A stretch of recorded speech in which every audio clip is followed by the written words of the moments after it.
ఆధ్యాత్మిక క్షేత్రం తిరుపతిలో కమర్షియల్ గ్యాస్ కొరత తీవ్రంగా ఉంది. పలు హోటళ్లలోనూ నోటీస్ బోర్డులు ఏర్పాటు చేశారు నిర్వాహకులు. హోటల్లో ఉన్న మెనూని పూర్తిగా తగ్గించేస్తున్నారు. కమర్షియల్ గ్యాస్ కొరతతో ఈ నిర్ణయం తీసుకున్నట్లు హోటల్ నిర్వాహకులు చెబుతున్నారు. మరింత సమాచారం తిరుపతి నుంచి మా ప్రతినిధి గోపీనాథ్ అందిస్తారు.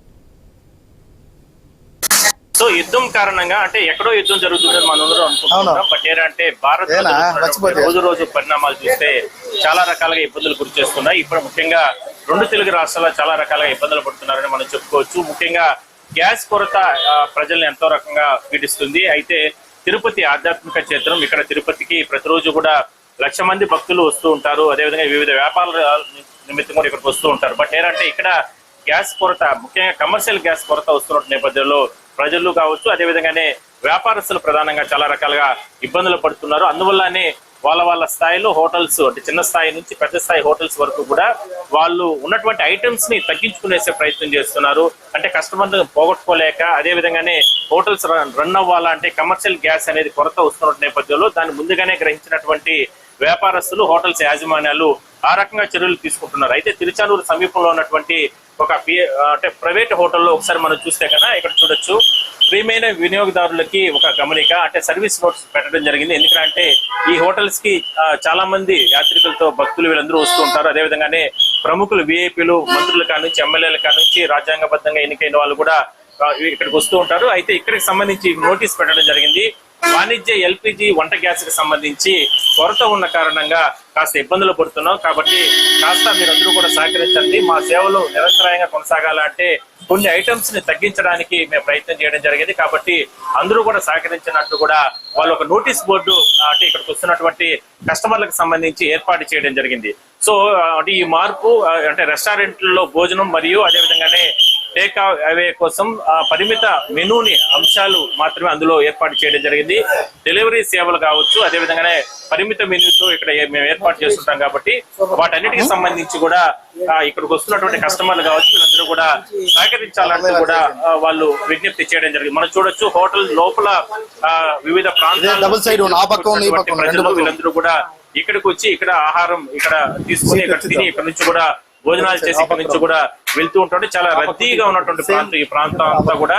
సో ఇక్కడికి వచ్చిన తర్వాత వీళ్ళందరికీ కూడా అంటే గతంలో దాదాపుగా వీళ్ళ హోటల్ కి సంబంధించి PS4 హోటల్ కి సంబంధించి దాదాపుగా 100 రకాల మెనూస్ ఇక్కడ ఏర్పాటు చేస్తూ ఉంటారు. రకరకాల ఫుడ్ ఇవన్నీ కూడా ఏర్పాటు చేస్తూ ఉంటారు.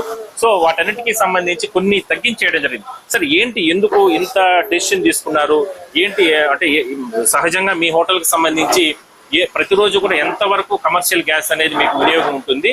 ఇప్పుడు ఎంత కొరత వచ్చింది? రోజుకి మాకు వచ్చి చూసినట్టే 2 బ్రాంచులు చేరి 15 నుంచి 15 సిలిండర్ అవును మాకు.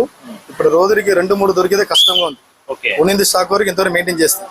రేపటి నుంచి ఏం పరిస్థితి మాకే అర్థం కాలేదు. దానివల్ల ఇప్పుడు కట్ల పొయ్యిలో ఏర్పాటు చేస్తున్నాము. ఉన్నింది మెనూలోనూ సగం ఐటమ్ పైన తగ్గించేస్తాం. ఏది ఎక్కువ వచ్చి ఆయిల్ ఐటమ్, చిన్న మంట ఎక్కువ కావాలంటే దాని అంతా తగ్గించేస్తుంది. వచ్చే భక్తులకు వచ్చి తెలియాలని చెప్పేసి మనం వచ్చి మెనూ వేస్తాం. నోటీస్ కొడుతుంది. వచ్చే వాళ్ళు వచ్చి లోగా వచ్చి ఫీల్ అవ్వకూడదు, వాళ్ళు వచ్చి అట్లా అని చెప్పేసి వచ్చే భక్తులు మనం ఫోన్ కొట్టుకోకూడదు, వాళ్ళకి తెలియాలి, పబ్లిక్ తెలియాలంటే మనం ఎన్ని ఐటమ్స్ ఉంటాయి సహజంగా? మా దగ్గర వచ్చి సుమారు ఒక 120 ఐటాలు ఉన్నాయి సార్. 120 items sir. ఇప్పటికీ ఒక 50-60 ఐటాలు దాకా సరే చేస్తాం. ఇప్పుడు 50-60 ఐటమ్స్ 65 ఐటాలు అంతా ఉన్నింది. అదంతా తగ్గించేసింది సార్.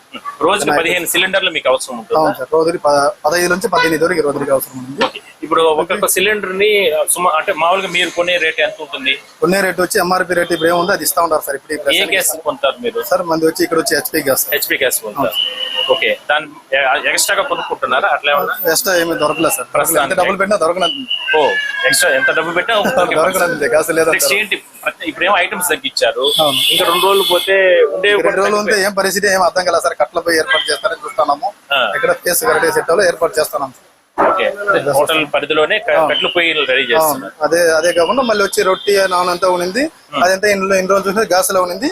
ఇప్పుడు 2 రోజులు చూస్తాం, దాంట్లో వచ్చి ఇది సార్ మన బొగ్గులు సార్. ఎట్లా ఉంది మీకు చెన్నైలో? ఎట్లా ఉంది అంటే మీ బ్రాంచెస్ అన్ని చెన్నై సేమ్ ఇదే పరిస్థితి. అక్కడ కూడా ఎట్లా పరిస్థితి ఏంటి? మరి ఇక్కడ చాలా హోటల్స్ ఉన్నాయి కదా, మీరు పెద్దవాళ్ళందరూ ఇలాంటి అందరూ కలిసి అధికారులు కలుస్తున్నారా? నిన్న కూడా హోటల్ అసోసియేషన్ లో మీటింగ్ చేసింది సార్.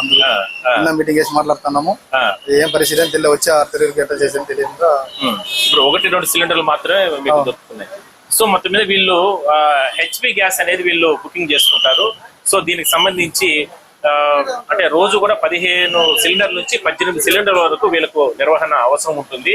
బట్ ఏంటంటే 2-3 సిలిండర్లు కూడా వీళ్ళకి దొరకడం లేదంట. కాబట్టి 120 ఐటమ్స్ ఉన్నటువంటి హోటల్లో కేవలం ఒక 50-60 హోటల్ ఉన్నటువంటి ఐటమ్స్ మాత్రమే వీళ్ళు మెనూలో పెట్టడం జరిగింది. కాబట్టి కస్టమర్ల దేవుళ్ళారా మీరు మాకు సహకరించండి.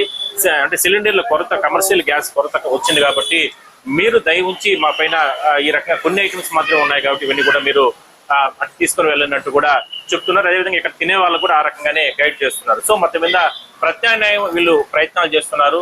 ఇదే హోటల్లోనే కిచెన్ లో కొంత భాగాన్ని ఏర్పాటు చేసుకుని అక్కడ కట్టెల పొయ్యిని ఏర్పాటు చేసుకుని దాని ద్వారా పూర్తి స్థాయిలో కూడా అంటే కట్టెల పొయ్యి ద్వారా అయినా సరే కస్టమర్లకి వంటలు ఏర్పాటు చేసే విధంగా కూడా చర్యలు తీసుకుంటున్నారు. సో చూద్దాం మరి ఈ క్రైసిస్ చాలా రకాల ఇబ్బందులు ఉన్నటువంటి నేపథ్యంలో ఎటువంటి ప్రభుత్వ అధికారులు ఎటువంటి చర్యలు తీసుకుంటారు. వీడియో జర్నలిస్ట్ రాజేష్ తో కలిసి గోపీనాథ్, ఐ న్యూస్, తిరుపతి నుంచి.